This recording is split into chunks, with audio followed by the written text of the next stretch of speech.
in the crowd. I'll start with Felice. You can go ahead. Hi, my name is Felice Robinson. I'm a long-term resident here in Brooklyn, Crown Heights. I sit on the community board. I work for OATH, Office of Administrative Trials and Hearings. I'm happy to serve my community, and I want to be of service to all of you. Thank you. And I'm second vice. Hi, please. Hi. Good evening, my name is Valerie Fleming. I'm a resident member on the Transportation Committee. I'm a more than 50-year resident of Crown Heights. Recently retired, well, not recently now, 4 years retired.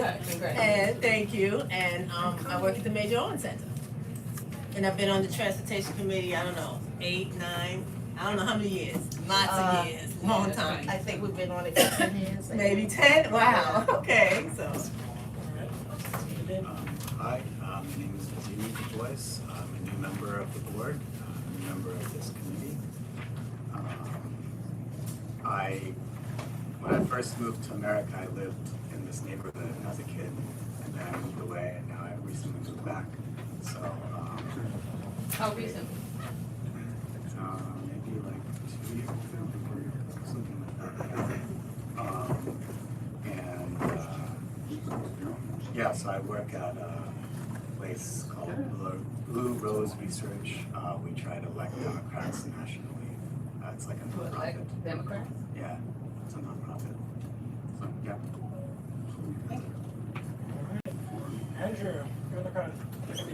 Hi, good afternoon, good evening, I'm sorry, it's a little late. My name is Andrew Magnus, and I am excited to be returning to the Transportation Committee for another productive, respectful, action-packed year. As a board member? As a board member, yes. How long have you been in the community? I've been here for 6, 7 years now.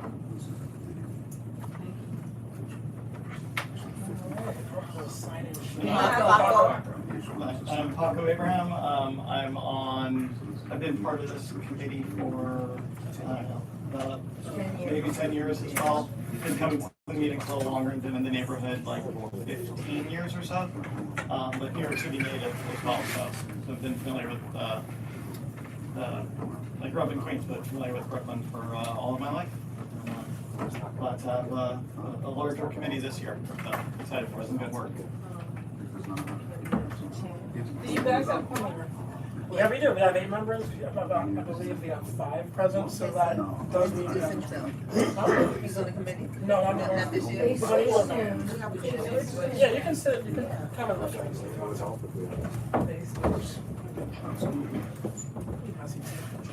You don't have any Jewish board committee members? I'm Jewish. Jewish? You are? I am. Oh, okay. Just asking. Yeah. By the way, we don't cherry pick members here. People sign up and they get on. If anyone, I understand. I'm just asking for the representation of who's on the committee. I have that right. you do. Just letting you know. I'm not making any assumptions. All right.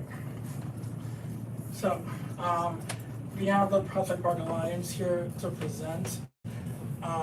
But just to make sure we can get everything done, I'll take 5 to 10 minutes, if that's okay, to address Ms. Boyd's concern. Yes. Hello. Yeah, just to do an update, View Hall came into this neighborhood in about November of last year. They came with 5 or 6 trucks. They did not have a parking lot, and so they've been parking on our no parking. They've been parking on our hydrants. They've been parking on our bus stops, and it's been causing a mess. Recently, the police department started giving tickets, a lot of tickets, but that has not cured the issue at all. They're still parking. They're parking on my block. I live off of Sterling. This is happening on Washington Avenue between Lefferts Avenue and Empire. There's a middle school there. I talked about how dangerous this behavior is because also other cars are now parking on the sidewalks, they're also parking on the hydrants. It's just a mess, it's just a mess. Now, there's been about 50, now, you know, every time you go to the community board, they tell you to sit there and do your 311s. Well, I've done my 311s, people. I have more than 60 311s, and still the issue is not resolved. So I'm asking this committee if you would ask for a letter to be sent to the Attorney General, because this is a business, and this business is obviously violating the law. The Attorney General is the one who oversees businesses and makes sure they adhere to the law. With 60 311 complaints and numerous tickets, I think it's time for us to raise the issue with the Attorney General. So I'm just asking this committee, will they be willing to, if I give them all the 311s and I have them, if you would be willing to write a letter to the Attorney General, letting know that this is an ongoing issue and asking for their intervention, asking for her intervention. So that's my ask. Yes. Okay. Sounds like you have a motion already? So, question, didn't you take action or didn't you do something to reach out to somebody? Would you be able to elaborate on what findings or what actions that were taken? Because this is Ms. Boyd's second appearance here, to my knowledge. I'm not No, the second. and I don't know if you're supposed to do something, so I don't know what feedback you might have. So we'll know exactly what we can put in the letter if we decide to do that, to indicate that you wrote, you contacted blah, blah, blah, they said blah, blah, blah, but here we are, da, da, da. No, yeah, the first time, the first time this boy came, the ask, if I recall correctly, was enforcement, because it was, the law breaking was happening and it wasn't really being enforced. Right, nobody was There getting were any tickets.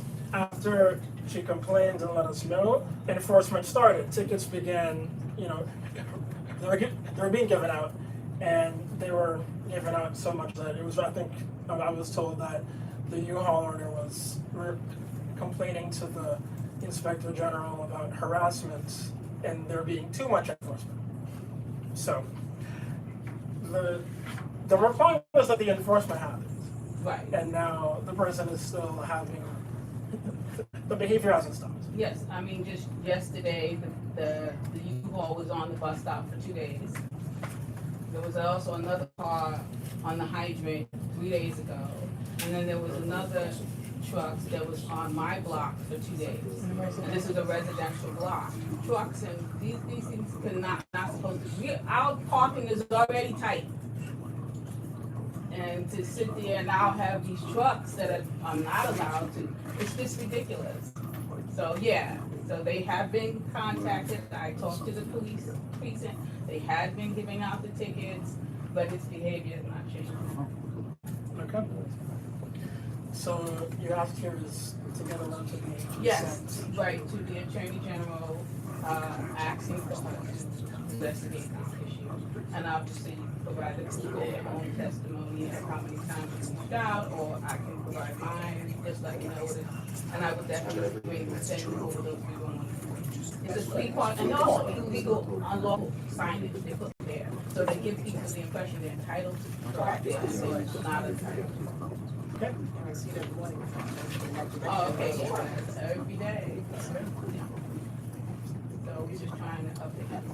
Okay. Well, what's not the issue? I have another issue that I've addressed numerous times. Well, Let's finish with this. Oh, sorry. So they're just gonna place a motion on the floor. Oh, I'm And then sorry. we can finish the meeting. I just wanted to. Okay. I mean, yeah, so no issue with having a letter sent. So what's the motion? So, I'm gonna end up with a short on myself to have a letter sent to the AG about investigating the issue. investigating meaning what specific are we asking for? Yeah, I mean, generally we asking the Attorney General to investigate the legality of their parking and enforcement options against it that might, you know, it's simple to do. And I think you're right, it should include some of the efforts that the review board has done Yeah, we will. in order to, I mean, it should be in the motion. Okay, well, are you making a motion? Yeah, I'll make that motion myself. Yeah, we can, it's good to send out a letter to the Attorney General, including, an investigation of that parking situation, enforcement options, as well as like historical efforts are made by this board, and is there historical enforcement against it? And ask for some resolution, because I guess we're gonna try to ask for an outcome and just Yeah. saying. Well, yeah, we want them to be, held accountable, that, you could lose your license for violating the law continuously.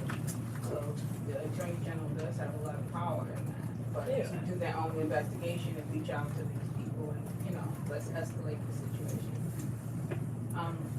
I could give you, do you need like parameters or anything like that? But you get it in the 311, so please, I'll attach the 311 to it. Yeah, no problem. You have a second for that motion at all? Also, Right, Blanca. All right, call the question. Do we have any against it? No. No? Okay. Sounds like that one carries. It's the motion carried. Thank you very much. I appreciate it. How are you from the committee? Christian? Okay, good. There you go. So I'm done. Thank Less you. than 10 minutes. All right, yeah. Okay, perfect, thank you. Did I think that was off? No, September, is that here? Can I use that? Okay, so we have, You have one more question. Just a quick update. There's that zip car issue on Sullivan, Ludlam, that is ongoing with still no paint, still bad neighbors. I've talked about it maybe 10 times here.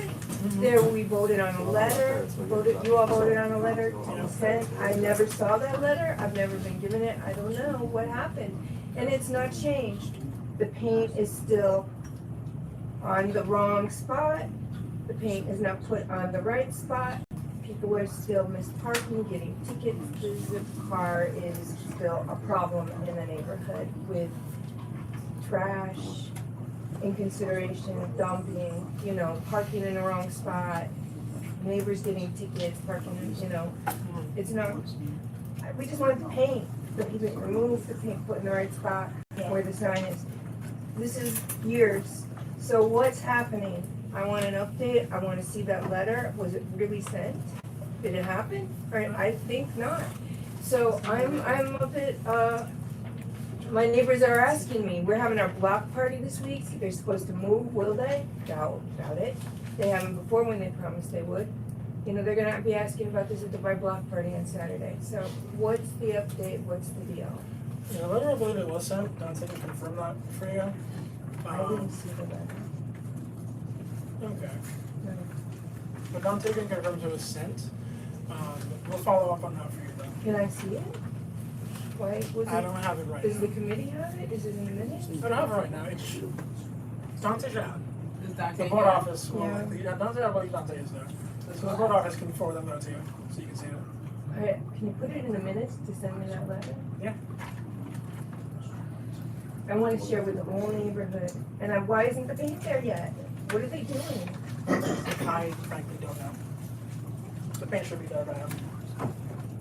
Alright, so moving on. Okay, we got one more? just have a quick question, comment. I did see your email regarding the This is bikes from being J. moved Yeah. at Sterling Street and Mill Street.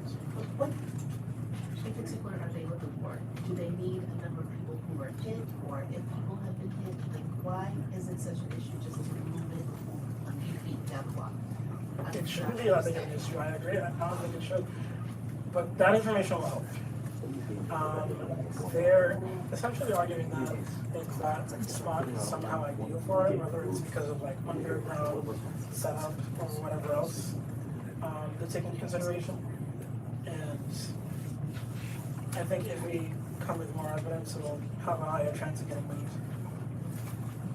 So more evidence as in pictures, because it seems like every few weeks, and we're talking about the bikes at the corner of Sterling Street and Mill Street. I know. By the train station. The city bikes? The city bikes, yes. Whenever cars, unfortunately, there's a building right across the street, if a zip car, not a zip car, if any other car comes to pick up people in that building, there's always double parking. And then you have the bike lane, so people are going wide and sometimes almost hitting the car that's double parked. Not that the cars should double park, but it's gonna happen in the city. There's gonna be double parking. but now you're squeezing by trying to get around a car that's double parked, and most of the time they hit the actual cones that are set up for the bike's protection, for the protection of that area. And I don't, something's going to happen, and unfortunately, someone's gonna get hurt. Because even if you're getting off your bike and someone's trying to go around that really small area, someone's gonna get hurt. Yeah. So I don't know why they feel, I mean, yes, maybe something underground, it's easier to put it there, but there's a park right there. There's a park, the sidewalk is big enough. Yes, it may cost them a little bit extra more money, but does someone's life have to be lost in order for them to say, yeah, you know what, that's not a good spot? What's your name? Right. Mina, M-A-Y-N-A. MAYNA. And so, the bike racks now are in the street, not on the sidewalk, at the corner by the train station right there? Yes. Okay, when you come out that entrance right across the street from, I guess, the jerk chicken place? Yes. Okay, I remember that right. Okay. And we're requesting to have it moved down some? Move down either to the park Okay. or to the park. Or any, There's already a hit and run over there. and there was a shooting there. Yeah. Labor Day. Hit and run. So there's plenty going on at the park. Yeah, that corner is, So we have written a resolution for a lot of these things. We did. So I think perhaps if we bring the resolutions back so that we can address and see how far we are with these issues, you know, and so when we have people in the community to come, we can state on the resolutions, well, this has been taken care of, that's been taken care of. That would make it easier for everyone instead of bringing it back this way. You know, that'll be a straight attack. So I would like to have our resolutions, all of that we wrote, all of the concerns and all of the problems be brought back to be addressed. You know, and that would be easier for this committee. So I guess my question is, what specifically do you need me to do? Do we need a petition for people in the building? What do we need? I would say that all of the above, that'll help. If anyone has been hit or inconvenienced, that'll help as well. Have people sort of summarize their experiences that might have been negative in that area. It's to sort of make sure they know it's not just a matter of a personal preference, it's more an actual inconvenience to the group at large. Because so far, you know, as you've seen, we already inquired about that, and we're getting responsiveness, which is good. Right? It's just, we need to sort of tip the scale a bit and let them understand just how bad of an idea that actually is. So. And then when we bring it back, because everyone can see your resolve it. Yeah. You're welcome. Thanks, sir. Oh, you're all dying? They are? Oh, my mistake. Oh, Yeah, you're yeah, Diane. I called you several times and I never got a response back. I called you several times and I never got a response back. I don't know why. So another time, I'm You're good. taking points so that we can. Yeah, this is good. This is good. Okay, we're gonna move some of our things above. Okay, I want y'all to get a chance to present early, so feel free at this point, you can come present, and after that, we'll do DOT and those discussions. Okay, thank you, everybody. Do you want a place to sit up here where you can Matt's control gonna the- present, I'm just making a brief introduction. Okay. So this is a significant public works project in Prospect Park. It's primarily funded through the can you DOT. stand there so they can see you on the camera? Oh, I'm sorry. Oh, Yes. Camera here. you. We're here to present the construction plans for a massive public works project that's at the Ocean Avenue perimeter of Prospect Park. This project already went through design, public review process. It was presented several years back during the design phase to CD9, to the Brooklyn Borough Board, to PDC, to LPC. It then went into procurement. So we're now into construction. I'm pleased to present my colleague, Matt Hall. He's our resident engineer. He's going to be overseeing the construction of the project. And also joining us today is our Director of Landscape Architecture, Svetlana Ravelina. We've been working closely with the DOT, who's the primary funder of this project, so we're happy to have Diana here with us too. We appreciate you giving Matt a chance to present the construction plans, and at the end, we'd be happy to take your questions. Just one quick question. Which entity are you guys? I'm sorry, we're with Prospect Park Alliance. We're a nonprofit organization that works in partnership with the city. One of the roles we play in the park is undertaking the design of restoration work in the park, and also overseeing construction. One key project we did recently was the Flatbush perimeter of the park. So this work actually continues the improvements being made along Flatbush Avenue along the perimeter of the park. This project is located at Parkside Avenue and Ocean Avenue. Oh yeah, perfect. Here. Well, so we'll at least start here. This is the presentation for today. And we have put that on the screen, 'cause Yeah, Dave, I think the screen is having a technical issue. Do people have the handouts? I'm happy to give out more handouts. Thank you. Great. So here we are. This project is located right here along Ocean Avenue and just this stretch of Parkside Avenue right here. And so here you can see this is where we're talking about relative to all of the other bike lanes in Brooklyn. Right, and you can see the different types around here, and there is one stretch that doesn't connect up to Flatbush, right here on Ocean Ave, which is where we're going to be working.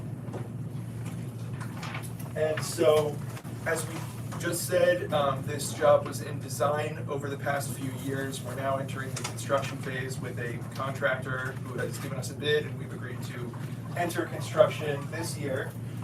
Here you can see the existing section of the road, and we have 2 rush hour lanes and then 2 travel lanes in the middle, right? And so we are still in the new version of the section. We're still going to have 2 travel lanes and 2 rush hour lanes, but we will be adding this 2-way bike lane on the western side of Ocean Avenue. This is going to be at the sidewalk level, and there's going to be a 3-foot curb separating the cyclists from the road. And so here Where's is the parking in there? How did you just add that and not lose take questions just after I get through these really quick. Here's just a rendering of what we're talking about. Here's the existing, and then here's proposed. And it's not going to change the use of the road. It's just going to necessitate moving some things around in the sidewalk and then restriping when we're done. So this is gonna go from Parkside over to where, going? To Ocean Avenue, Just along curious. Ocean Avenue to connect to Flatbush Avenue. So, Yeah. Don't we have a park that actually is for bikes that don't interfere with cars? Just wondering what the Okay, need one for this second, is. can we have questions after that? Get to the presentation first, and we'll have a Q&A. Certainly. Make notes, feel free to make notes, just. Got it. So again, here we have just a rendering, right? The existing, and here's the proposed with the bike lane at the sidewalk level, and then the 3-foot strip in between. And so now we're going to take a look at what we're doing on Parkside Avenue. Great. So the other section of the project is going to be down on Parkside, and here on Parkside, we are not going to be moving the curb or adjusting the lanes for cars at all. At Parkside, we're just going to be adding grass on here, and where there's currently cobblestone, we're going to turn that into grass as well. And we're going to add some nice pedestrian level lighting, because right now we just have street lighting on Parkside. We're also going to add some benches and seating along the park side of the sidewalk. So here's a little rendering. Here's the existing, and then here's the proposed with the new lighting and the new grass instead of the cobblestone. So the final part of our project will be down here at the Parkside and Ocean Plaza. We'll be redesigning things a bit, and so there will not be a road for cars. There won't be vehicle access into Prospect Park at Parkside and Ocean when we're done. And instead, there will be this monument to Shirley Chisholm, as well as the bike lane connection through the plaza to readjust for safety and to, reestablish pedestrian safety in this section of the park. So this is the last part. This is going to be my day job for the next year, is managing this construction project. So we're going to start at Flatbush and work our way down to Parkside on Ocean Avenue in 6 phases that are 800 feet each. We will not be closing the road. We will just have the sidewalk closed off with a safe pedestrian access around during that time. Once all of the work is done in one phase, we will walk through it, confirm it's safe, and then we'll take down the fence and move one phase down. The same process is going to happen at Parkside, but it will be, again, more limited, and we will have the same contractor working at the same time on Ocean Ave and Parkside. So there will be one phase happening on Ocean Ave, at the same time there's one phase happening on Parkside. And construction is going to commence in October. I'm sorry, what happens with the vehicle traffic on Ocean Avenue? So vehicle traffic is not going to be interrupted on Ocean Ave during construction. I was referring to at the plaza, the finished design of the plaza, vehicles won't enter Prospect Park at Parkside and Ocean. So you're creating the bike lane, aren't you? Are you Are moving you gonna parking? have to shift lanes or? Here, yeah, I can explain that right here. So if you're able to see this, it's on your printout too, but it's this section. So we're just going to be changing, yeah, thank you, page 4. We're going to be changing the size of the lanes, but we're not going to be changing how many lanes there are, how much parking there is, or anything like that. During the transition, Okay, are we gonna, that's what I'm talking I about. understand, yeah. During construction, because that area is sort of bottlenecking down. So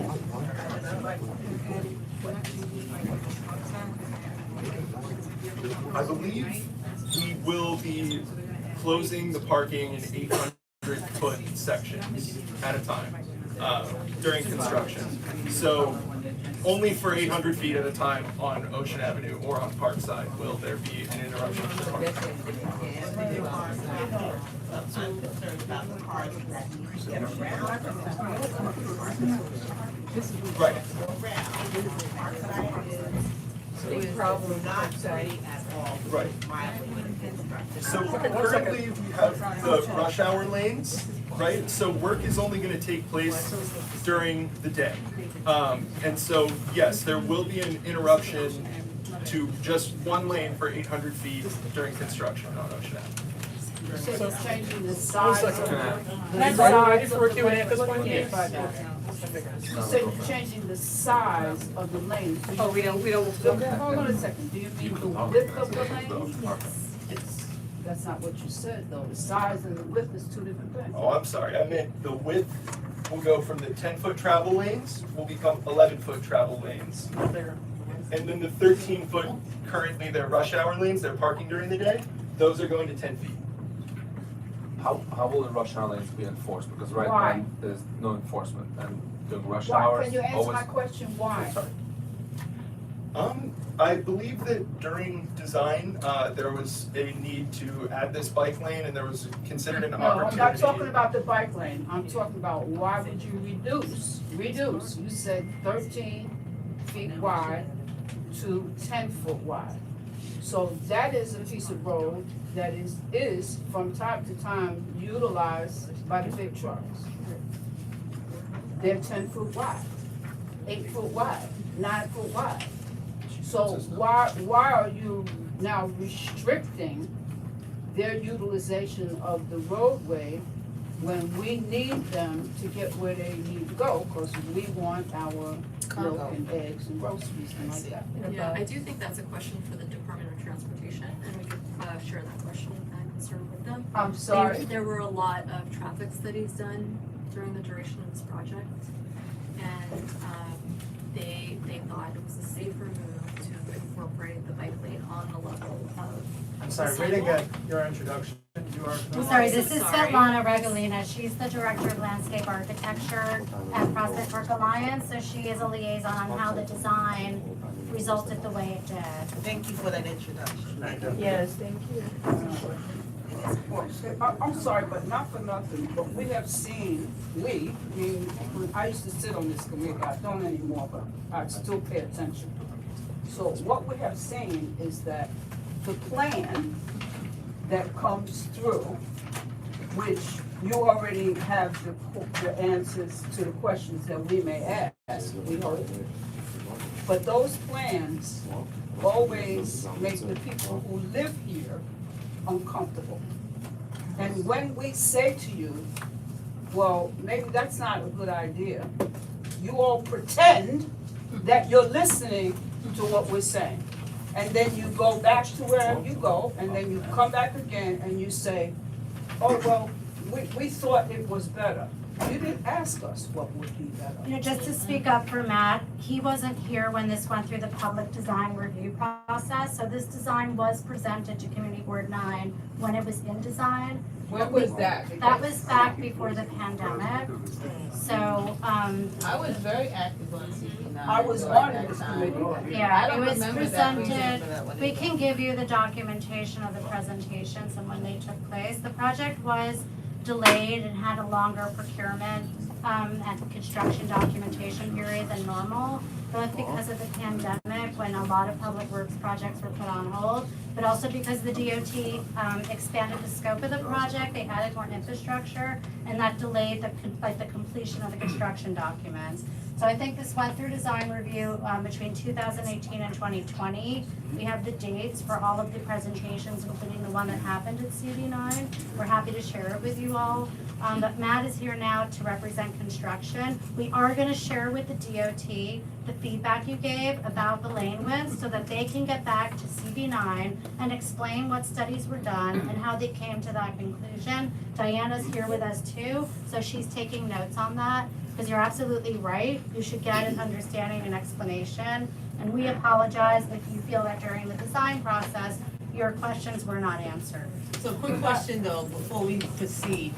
You did indicate that prior to the pandemic that you came and you did a presentation, I got that. There were some alleged conversation and things that we talked about in the community board that we believed should be considered before the final phase. So my question is, those things that we talked about, how was that discussed so that this is now the output? Because you said that they expanded the project. So if they expand the project, do we still need to come back and talk about the expansion?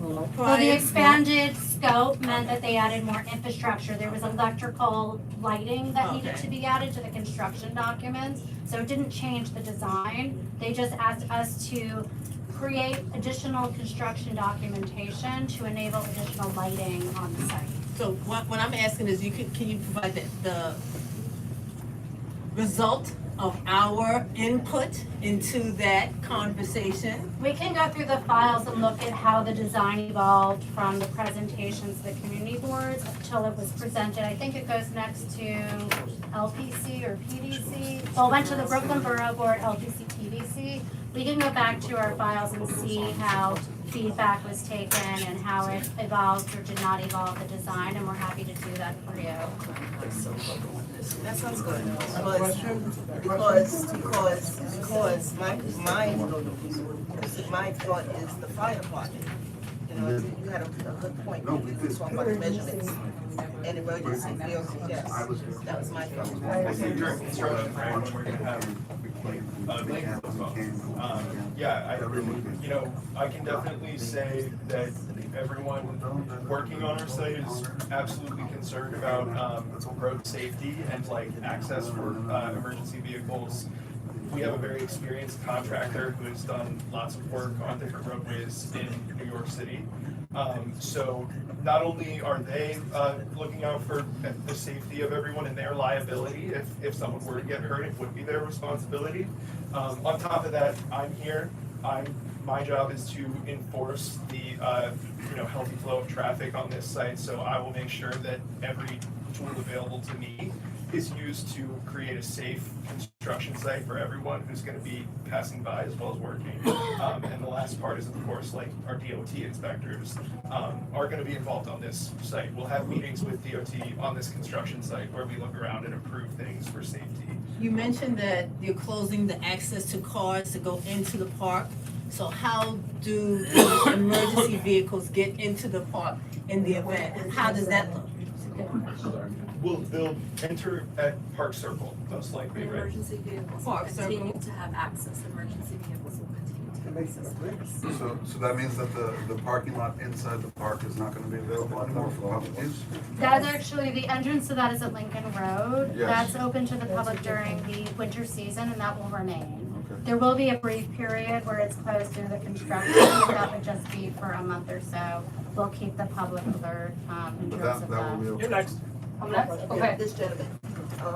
Hi, I'm Marielle Shioster. I came out in the middle of that time because I am very concerned about the bike lane that is protected, that is being put up on the block where my kids come off a bus and the bike does not see them until they're right in front, and there's been accidents already, over 15.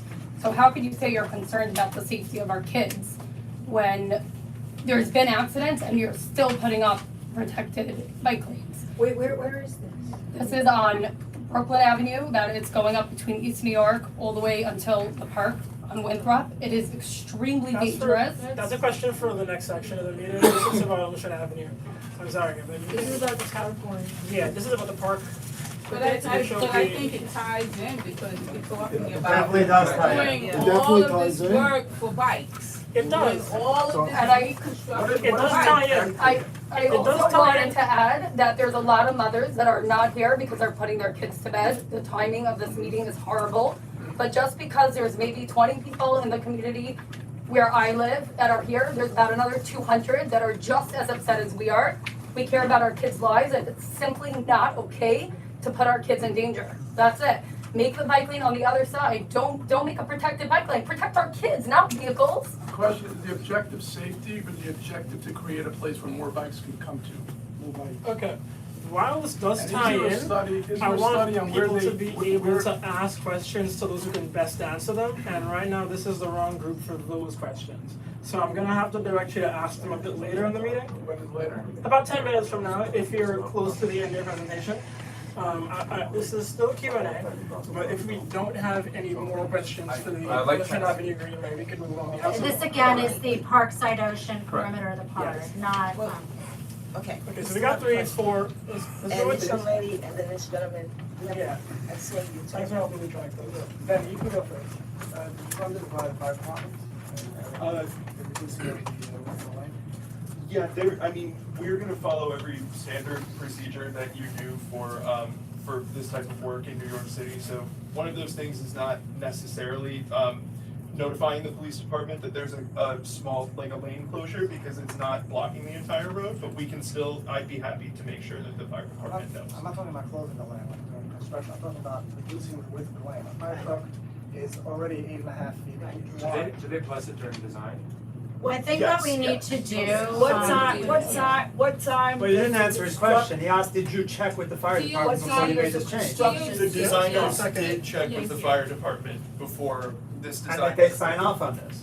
Yes, yes. They didn't have a choice. So What time? DOT will always check with FDNY and NYPD on whether or not their vehicles can access these streets. So it is definitely imperative on our end to do so, and we do have a communication with them. Thanks for that.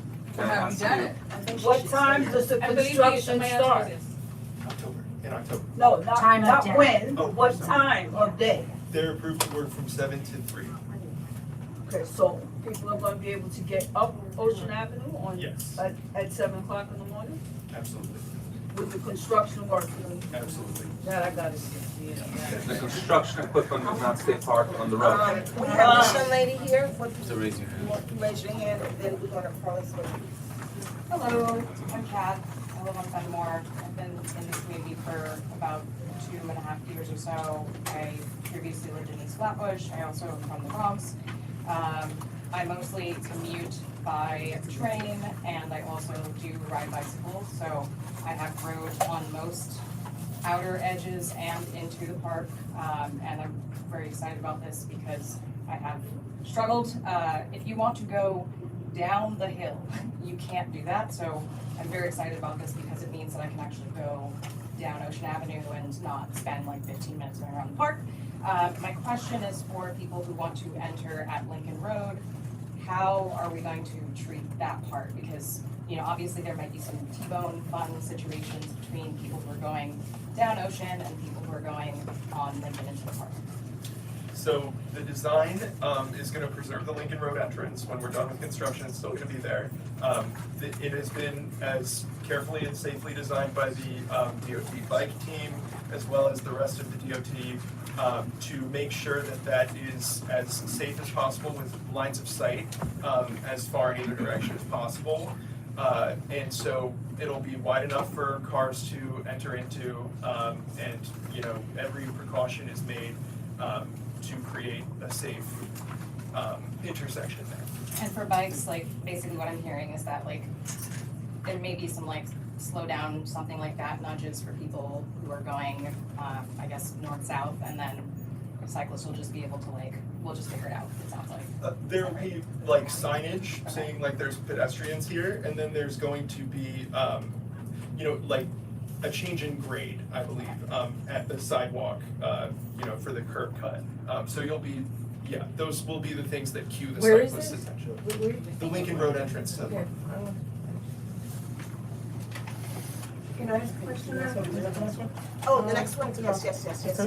There was a gentleman in the back. Yes. It's a question for the DOT. This has nothing to do with the design now, but you have a rush hour lane that you designed many years ago, and those rush hour lanes never work. During rush hour, no one is supposed to be parked, and it's not being enforced. Usually the cars parked there travel the road often, and this is not only here, this is all over Brooklyn. I'm wondering if there's anything discussed to enforce the rush hour rules. This is a really question for the DOT, not so much for the design. I hope it's okay to We ask. still need to contact our NYPD contacts to make sure that we go out there once in a while to just make those hits. Because unfortunately, you know, as much as we can put up the signs, dangerous driver behavior is always gonna park. So yeah, you're right, we should contact them. So which goes back to the question, people are gonna go swerve around, and it's gonna create a lot more chaos, which is like, Okay. Just so you know, I wanna move on from this around This 8 p.m. gentleman and then. So I have a question. We have a park, which is a beautiful park, has bike lanes close to cars during the day and most of the time, that bikes can travel to and from. There's, I think, 6 entrances and exits over there to get out at different parts. Why is this necessary if we're able to, you know, if we have extra space that we can take away, why don't we make an extra lane of driving? Going from Crown Heights to Borough Park went from about 20 minutes before the first bike lane to over 40 minutes during rush hour.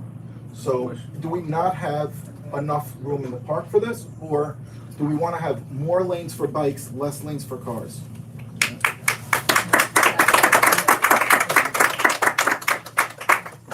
I heard a sentiment, I didn't hear the first part, so may I have the question?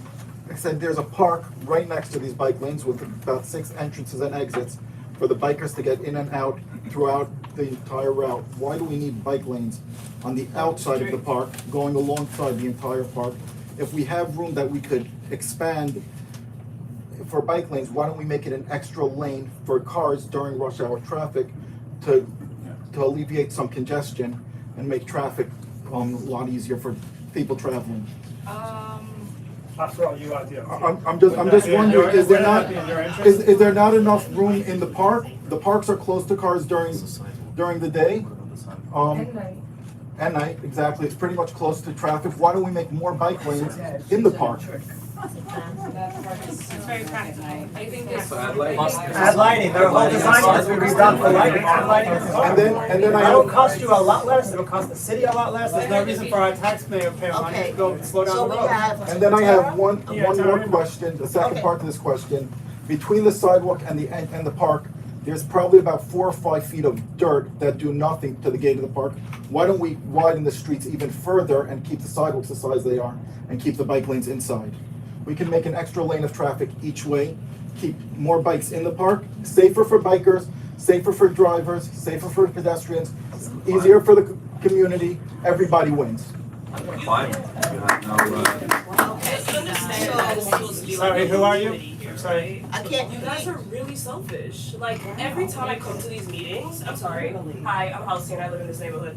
Every time I come to these meetings. Sorry, was she meant I'm to sorry. talk? Just like, it's so Did she raise her hand? I didn't. Did she I'm raise her not hand? rules that I follow this. Who are you saying she? Who are you saying we? Who are you saying she? I said. Who are you saying what? Ma'am, I think you need to sit down. I think you need to sit down and wait your turn. All right, sit down. I'm sorry, Tara, and then. We are the community. I'm sorry, We won't have excuse our me. word. Okay, all right, hold on then. Let's go in order. Let's go in order.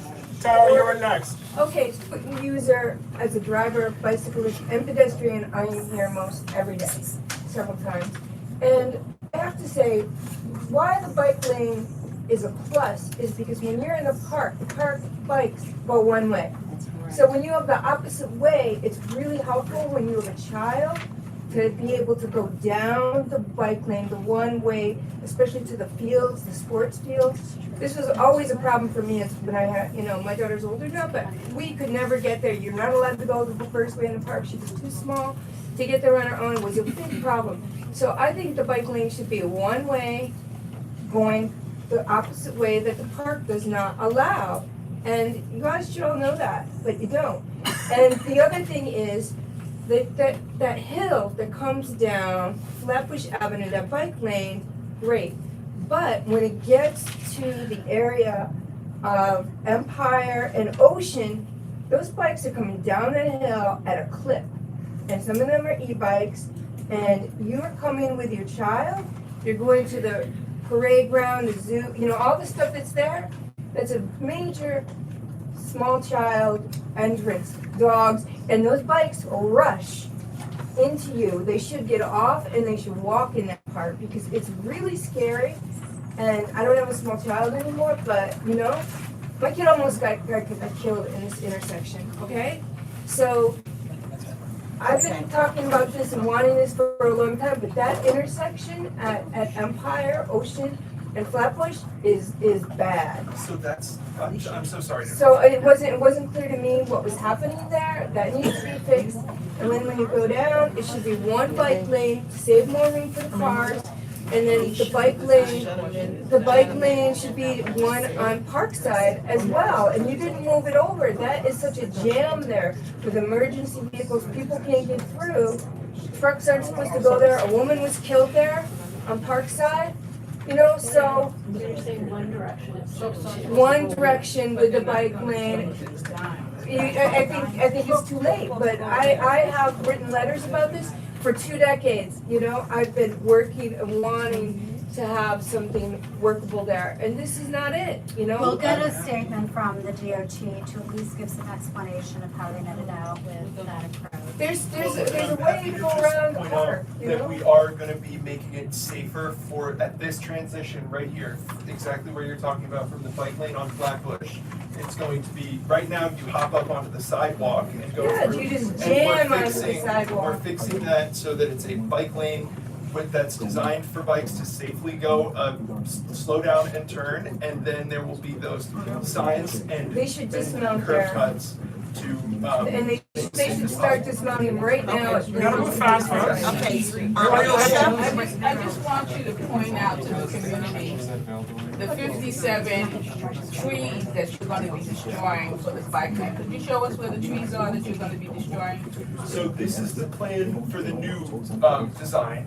this is showing where all of the new trees are going to go in. I'm letting ask for all the new And trees, so- I'm asking for the 57 old trees. For Is sure. that true? So we can go. Yes, 57 Here. mature trees. I think it'd be good if Matt could clarify what's happening with the Right. trees Wow. and So- speak to the entire. Well, I'm not, excuse me, I asked a specific question, I didn't ask you that, you know, I'm to happy do to- something else about that. Go ahead. Yes. Just show us how many, where the 57 mature trees are gonna be So destroyed. we're only gonna touch the ones that need to move because we're moving the curb. Why are we moving? 57. Why are we So moving in the that's first place? Put the these- bike lane in the park. These It tall, doesn't need to be there. these tall trees that are next to the curb are gonna be cut down, and then we need to move the curb outward. So if the curb were to move, you know, it would kill the trees that are, 40 of them are conditional removals. The city did their analysis, and they're being removed not because of our design. It was determined they're being removed because they are not in a healthy condition. That's And bullshit. then- I saw the renderings, it was only 12. They would have fallen down by now if You're they were not lying, out it was of not condition. 40. And then- Why are you gonna come to this community and lie to us? I read it. No one is lying, and we're happy to It was provide not a 40. Because I read, the landmark presentation did not state there was 40, it said 12. And so now you're coming and telling us 40? Yeah, we can get the information. Don't come to this community and lie to us. Don't do that, that's so disrespectful to us. Okay, so, this gentleman here, you wanna say anything? Yeah, I want to piggyback on what he was saying. Has anybody driven on Ocean Avenue in rush hour? Yes. Ah. We all live there. Is your designers and construction people gonna be the same people doing the, I will be managing construction. no, that's not the question. Are your people the same people who designed the Ocean Avenue, the Parkside Avenue design? The Parkside bike lane? That's the whole design, the whole traffic design. I think they have a lot to do.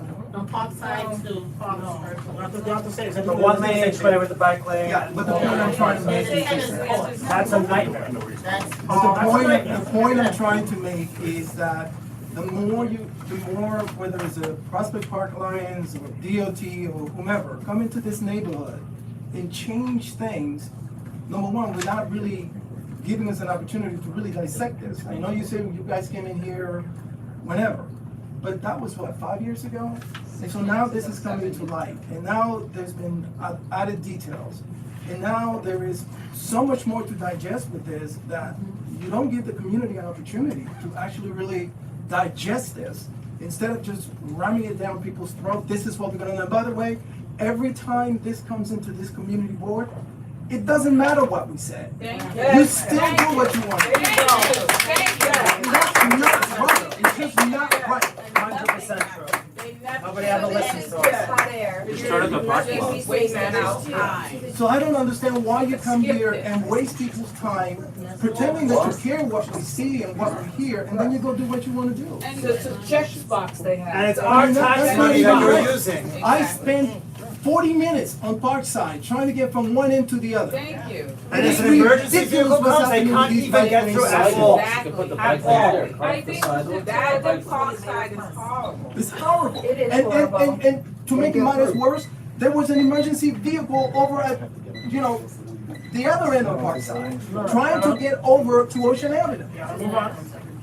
I mean, but Wait a not- second, look, How many seconds? I have to take issue Let with the man this. talk. Everybody in here. No, we have a time, we have an agenda. It's Yeah, packed. but you're trying to make We have us a do packed something that we agenda. don't want to do. All right, we're not gonna. Well, you can't tell me and yell at me and tell me this and that. I have a right. I am a member of this community, and I have a right to speak.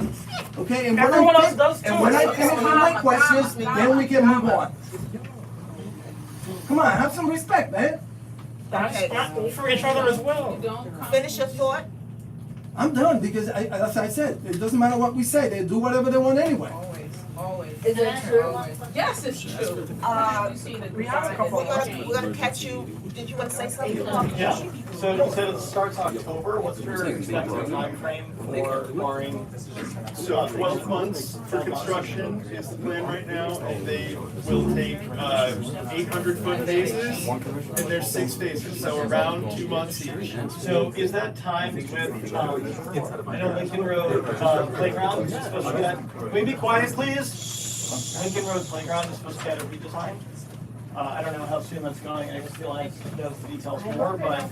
We're still in the design phase for Okay, so that, that's- so. Are you cutting more trees?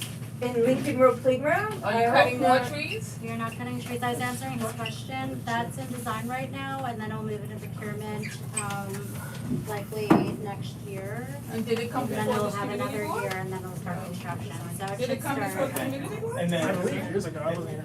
and then, I just wanna follow up I on don't what. remember it. Me I neither, wanna- I don't know. Let Paco finish. I wanna follow up on what Kat said, I think it is currently, it's a mess, and I think the bike lane will be beneficial to the people that just dead end at the end of Flatbush and then have no protection, but it's already a mess at Lincoln and Ocean, and with the kids over there to the playground and Smorgasburg and the vendors and everything, it's already a mess. I don't know what the solution is, but I think Kat's point is very valid, and anything that can be done, rumble strips, anything to demarcate and slow everybody down, because there's gonna be just a mass of people in a small spot, and everyone wants to get to the curb to have better sight lines. But they're currently blocked, so I'm not sure what the solution is. It feels like the West Side Highway by the Intrepid or something, where there's always, there's tourists coming from other community boards and stuff like, so I think that's something really to pay extra attention to and maybe add any more bells and whistles that you can. I appreciate that. Okay, can you go back to the other diagram? Yeah. Oh, this one here? Yes. Yeah. All right, I live on Ocean Avenue between Lincoln Road and Parkside. What if my parking? We're not touching it. It's gonna be over on this So I side. have to go from side to side, 7 and 10 on my side, and 4 to 7, I have to go move my parking. Yeah. Are you gonna interrupt my parking, because as you see, I don't walk well? No, we're not gonna interrupt the parking. This is the side with the housing. This is the side with the park. We're only working over here. We're not touching anything over here. We will restripe the road, but that's not gonna interrupt traffic. That's at the very end of the job. And because, to be honest with you, I think you guys did a horrible job with Parkside to Park Circle. I'm sorry, Like the excuse me. gentleman said, it took you 45 minutes. Excuse me, please. It take you 45 minutes to go from Parkside to Park Circle, where it used to take me 15. That And, is not the Alliance, it would be DOT. I was gonna and say then you that. have a bike lane, I took pictures, you have a bike lane, then you have parked cars, and then you have the road. And we're at a standstill because now you have islands and then traffic lights. And I'm like, I'm never gonna get out this car. And I'm only going to McDonald Avenue to go to Food Town to go grocery shopping. And I hate going that way. Plus I hate going up Ocean Avenue because you can't make a left on Parkside because now you have to go all the way to Caton. Now, when you guys start messing around with Lincoln Road and making it a one-way street, that means I have to go all the way to Ocean, and Ocean Avenue and Empire, come all the way back to Flatbush to come back up to Lincoln Road. There's gonna be a big traffic jam, bigger than it is now. Can I just, according to the agenda, the discussion about the school safety plan was supposed to be first. No, we're waiting for DOT to arrive. I didn't know they came until after. But we started this after DOT was here already. After we knew that DOT was here. So I just want to make sure that all the residents that came to talk about the school safety plan are going to have a chance to talk about it because it was first on the agenda. Yes, we got you covered, yeah. Is anything else they need to say? Is House here? Is there anything else for the Park Alliance? I mean, I could just finish to say that at least for the construction phase, we are gonna have a webpage that'll have like real-time updates on what's happening with the construction. We'll have information where the public can be in touch with us with any concerns or questions. We will be putting signage up and also flyering the neighborhood, so people have warning about each phase and they know how to get in touch with us and stay in touch on the construction. What's your name again? I'm Deborah. And out of respect to Mr. Robinson, yes, sir. Can I get Finish one? off, obviously Morty. Just to finish off, obviously we are finishing off talking about this and moving on to something else. So when we're finishing this, obviously I think since you see that there's quite a lot of people here that do have objection against this plan, can this be put on hold and the community's input taken more seriously and readdressed before they continue? And this way, the people here that are making an opinion have an opinion and not just have something thrown down their throats. Because ultimately, we're stopping to discuss this right now, and when we walk out of here, they're gonna do whatever the hell they want. So if that's the case, can we stop this, put a pause, listen to the community, and have a conversation back and forth and continue this motion until we figure out how this can better work forward? Yeah, let's do that, that's a good idea. Because us walking out of here, it doesn't do anything. And then that way we can, the Prospect Park can, And also put a halt to our. and address those issues, alright? So the project is supposed to start in what, 25 days? So you're gonna be able to respond to our concerns? I can respond to your concerns, yeah, that would be a priority. Do you have an idea, like, what it would take? Can you put that in the minutes, please, so that they have to do that and we have to know about it and have our response and be able to communicate I together told them for a that final they can solution? give us their concerns. Okay, so Papa's gonna put it in the minutes. Yes. It's also recorded. It's also recorded. What did you just say? That please send me the feedback you have today, so that we as Wait, we have both organizations. We are? Well, let the, look, CB9, this is what we bring. I think it's beneficial that once our input is seen, we also have the ability to speak to the commissioner, have her turn up to the meeting, let her hear it from the people, Right. and let her understand before they just go ahead and just repave our roads. It's our tax dollars, let us be heard. And I totally agree with you.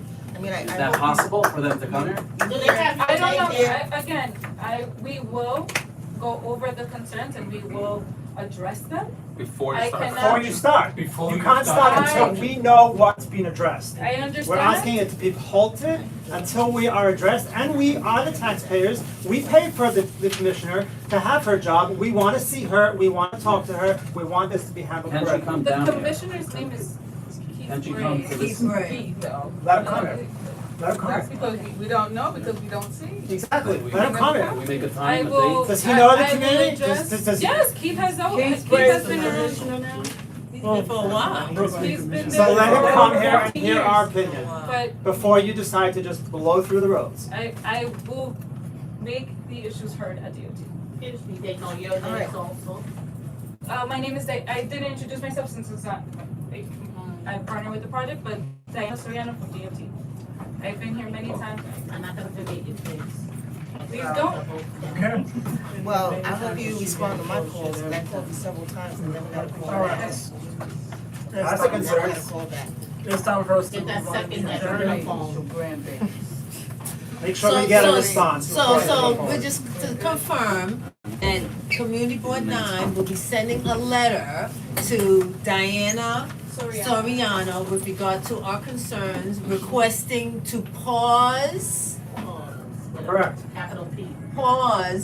the whatever movement is gonna happen in October until they address. I don't know if they will be able to do that, and I That's can't say that. I cannot speak to that, but I can say that I am reiterating, we can address your concerns in writing and talk about the justifications and how the design has changed from 2019, from after the feedback, Yeah, correct? clarification, I don't think the design changed. I think it's the not. additional scope we The worked scope on was of the- adding yeah, electrical that's correct. wiring, so that didn't affect the design. The one thing I will do, because you spoke to it, is like we need to show you what was presented to CB9, what was presented to LPC and PDC, so you can see how the design Yes. evolved. And we will work with DOT to get responses to why things were addressed or not addressed, and why decisions were made. And can we put in a point of clarification in the letter that they mentioned that this is from 2019 prior to the pandemic, but subsequent to the pandemic, the traffic, vehicles and things have changed with regard to, we have more deliveries now coming through.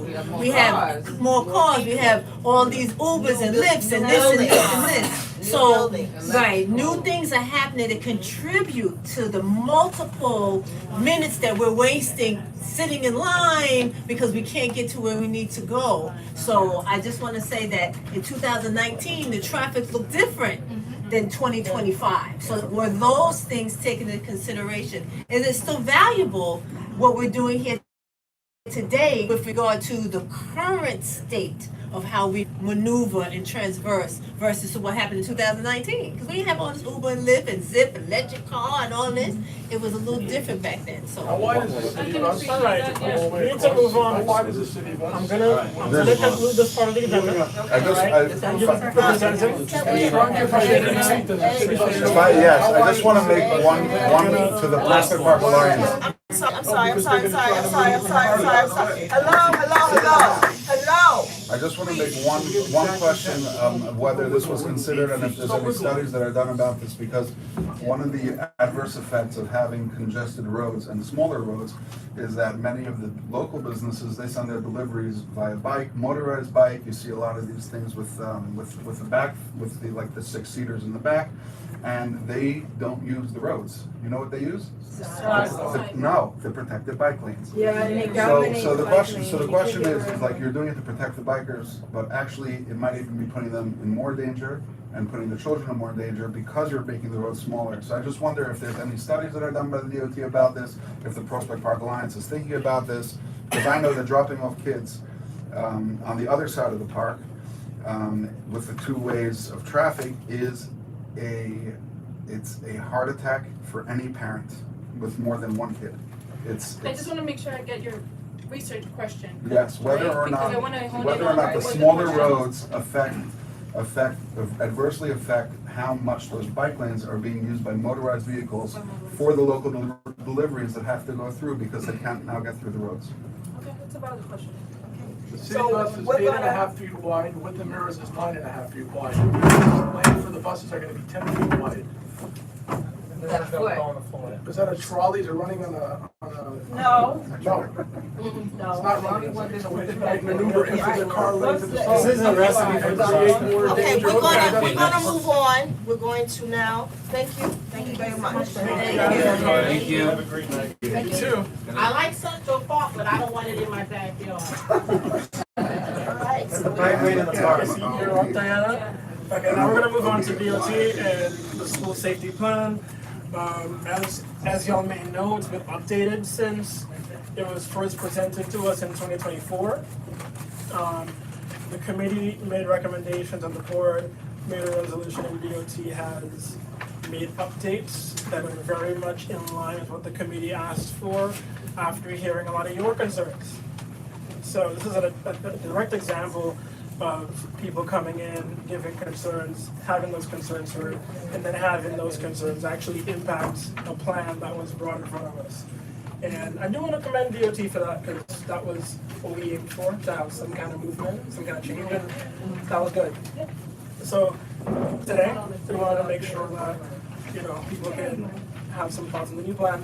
And I'm glad to have you, Diana. I would like you to have a chair, honestly. I'm willing to give you mine, if anything. It's fine. But, okay. Don't worry about it.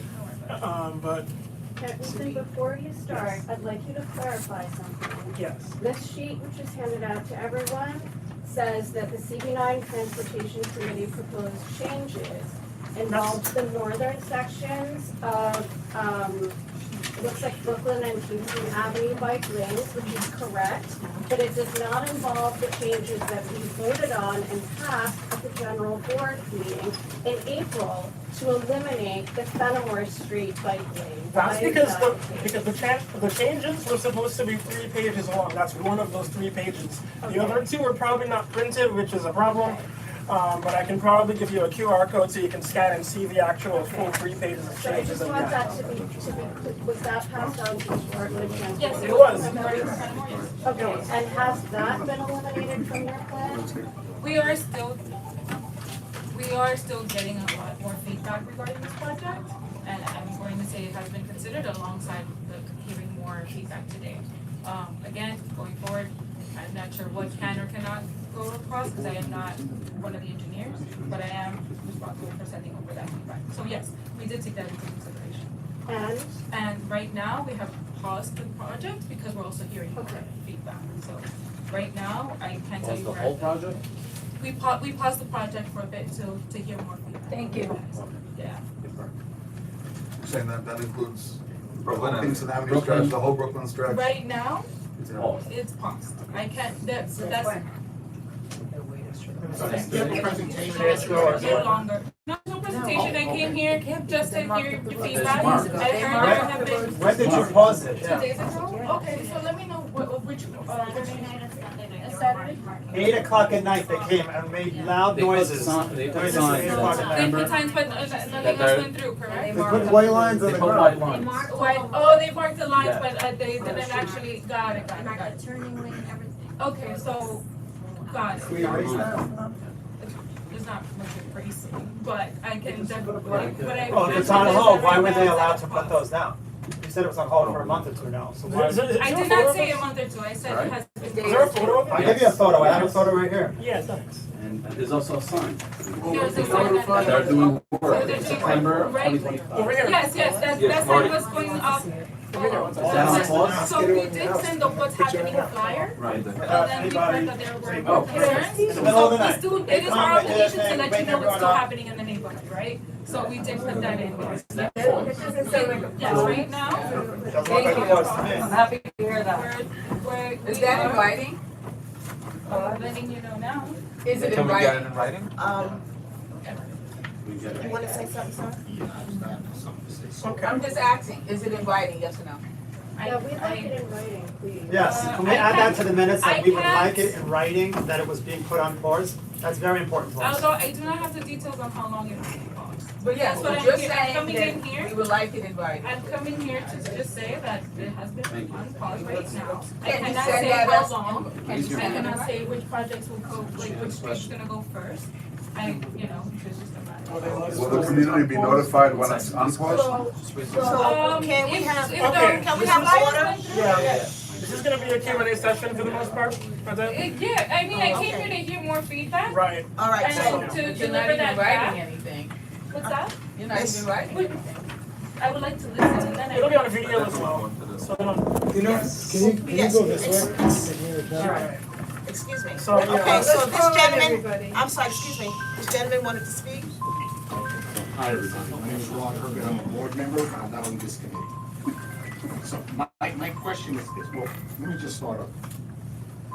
Right now, and I've been talking about this for a long time. So you have this report here, Yes. right? And you're familiar with this. Yes.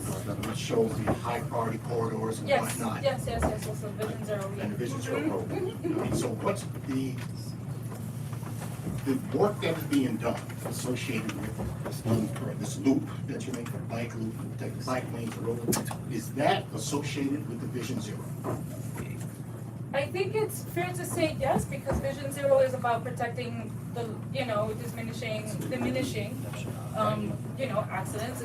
Also with the climate change, promises that have occurred in New York City, adding more bike lanes, that's also part of the mission that New York City DOT has had for a while, yes. All right, so right now, the way that this is designed, this plan, this comprehensive plan, which is a very good plan, I have to say, I've written the whole plan.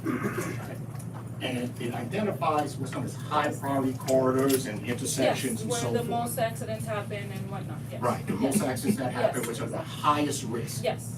Okay, so I just want to start off by this. So in September 3rd, it just passed, I got a call with regards to a pedestrian/vehicle accident. Okay. Okay. I went to the site, but by the time I got there, the person was gone. I understand they went in an ambulance, and they went to Kings County. And I'm trying to get more information on the whole accident, how it started and so forth. So the reason why I bring that up is because that's a high priority corridor. Yes. Brooklyn Avenue is not. As a matter of fact, from 2015 to today, Brooklyn Avenue is now 70% safer and was taken away, was delisted from the comprehensive plan.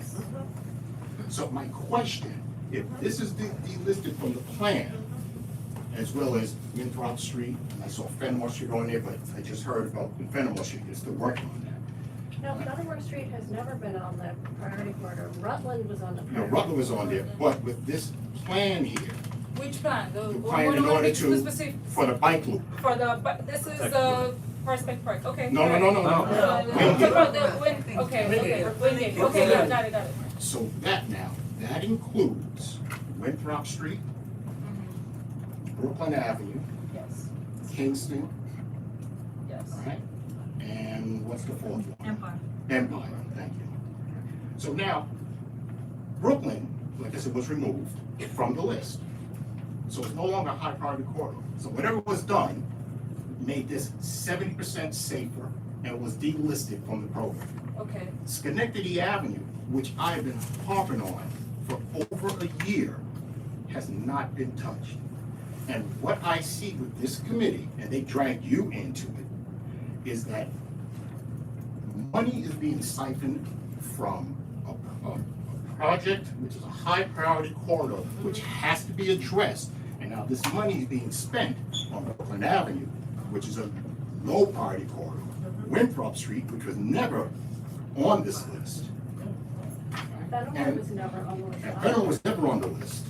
And then what happens now is that this person here was injured and taken away in the ambulance to a hospital.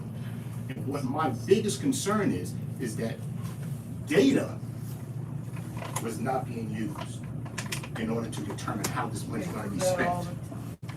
It was not used. What it was somebody decided that this would be a better plan without looking at the data. In addition, there was this column in the news that I saw Monday, which was used to, how can I say this? Bring on fear. Right? In order to say, hey, we have all of these accidents that are going on here, and the criteria was not followed when this whole network was being designed. It was not followed. And they lied. Right. All the time. Because you Heard. They lied. You did not follow the comprehensive plan. They dragged you into this because this is what they wanted. Period. In addition to that, this is the biggest thing that I have to say. Bro, we gotta keep moving. We can't. It's all right, no problem, no problem. The biggest thing I have to say is that I'm gonna find out who this person is, who got hurt, and I'm gonna bring them to this committee, because this committee failed in protecting that individual and the trauma that was caused to that family that had to go ahead to the hospital to find this person, because I understand they couldn't find him. It is wrong, and what should be done? If you're gonna do any safety improvements, follow your criteria, which you are not following. Brooklyn Avenue is not part of the Vision Zero program. Nope. Neither is Winthrop Street. Nope. And I read this from stem to stern. So why is Brooklyn Avenue cited for safety improvements when it's not in the plan? As well as Winthrop. Okay. There are corridors that are not in the plan, that other constituents and other citizens bring to DOT and say, as is their right, that is everyone's right here. If you notice that there is a street that is unsafe, it is your right to tell us. Whether or not it's in a plan.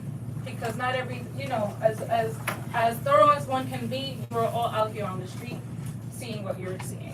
Correct? I would hope so. So Brooklyn and Kingston, West Point.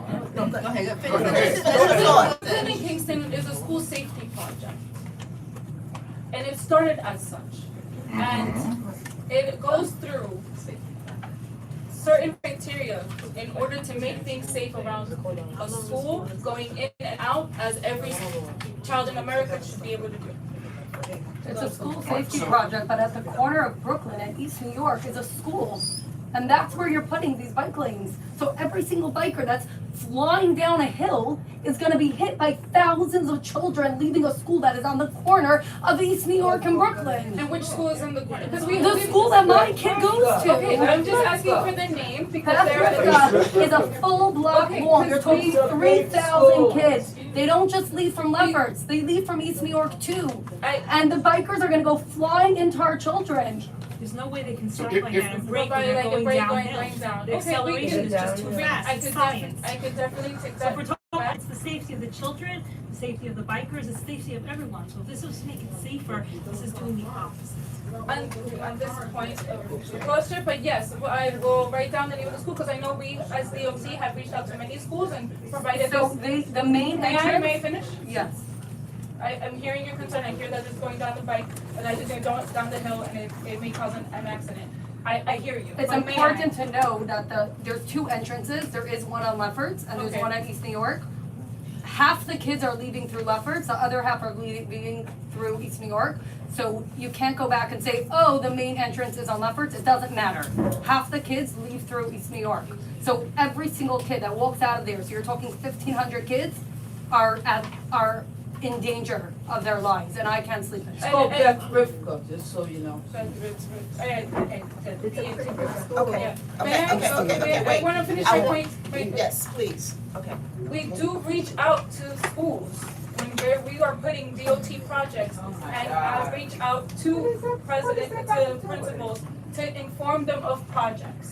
So when is that? To let them know that's coming, because we would like the feedback from our schools as well, from that area. I'll make sure to double check. I'll make sure, I'll review my notes with my We are the colleagues. mothers, you're saying that constituents are cool, we're cooling, we're called out, we're here to. I understand Hear that, our and that's why voice. I'm writing it Hear our down. voice. That's exactly why I'm writing it Democracy. down. And I'm ready to speak to the public. Okay, and then I have, this young lady. Yeah. Yes. Yeah, I just want to add to Mr. Herbert's comments that it is very concerning that we're spending millions of dollars of taxpayer money without looking at the data. I understand people have the right to give their feedback to the department, but we're spending all of this money based on people's feelings. And what about the people who didn't have input because they don't know what city policy is? They don't know who you are and how to have an impact, right? I mean, when I look at the data, I looked at it for Fenimore Street. We had a total, I looked at Crash Map, and we had a total of 3 crashes between 20 and 2024. Maple Street, which has the bike lane, had a total of 9. Lincoln had a total of 12. There is no evidence in many cases that these bike lanes reduce the number of crashes. And yet you're doing this because somebody felt like it. I think that's very dangerous. It's a disservice to the people who are being injured. It is a disservice to the taxpayers.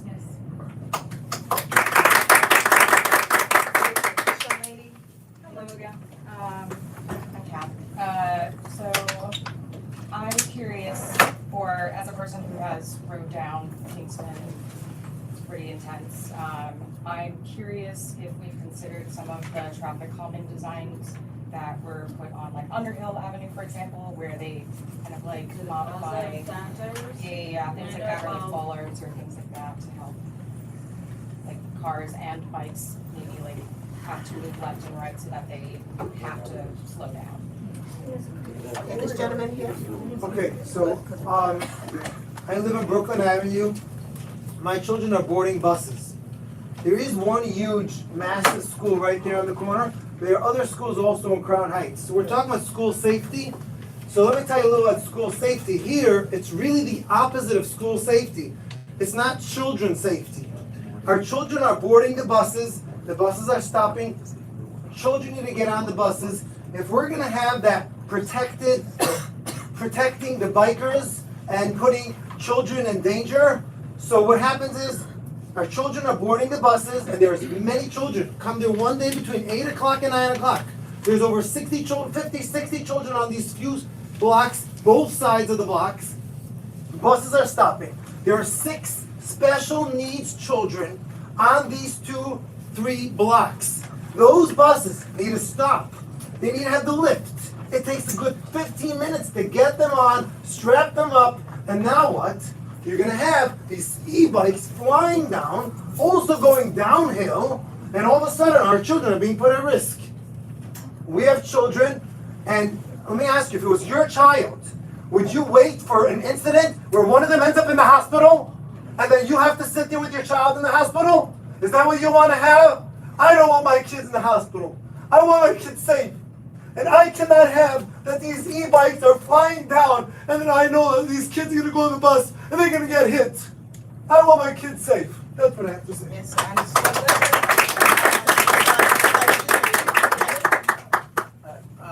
clogged with fixing the protected bike lanes in the first original plan. And the reason was because, you know, I'm not gonna reiterate all the dangers of you know, children exiting buses, cars. But, you know, it's what we've seen on Bedford Avenue, that kids have gotten hit multiple times.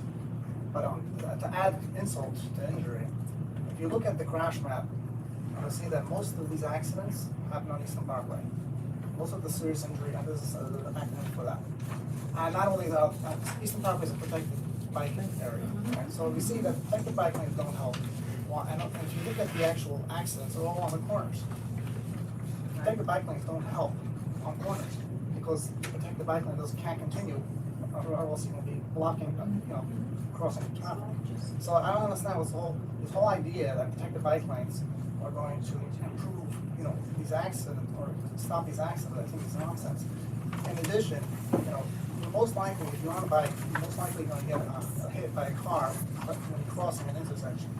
When you're driving in parallel with cars on a street, what are the chances that the car's going to swerve and crush a bicycle that's riding alongside of them on the street? It just makes no sense. I think there should be a general rule that on residential streets, there should not be any protected bike lanes. It's not necessary, and it causes more harm than good.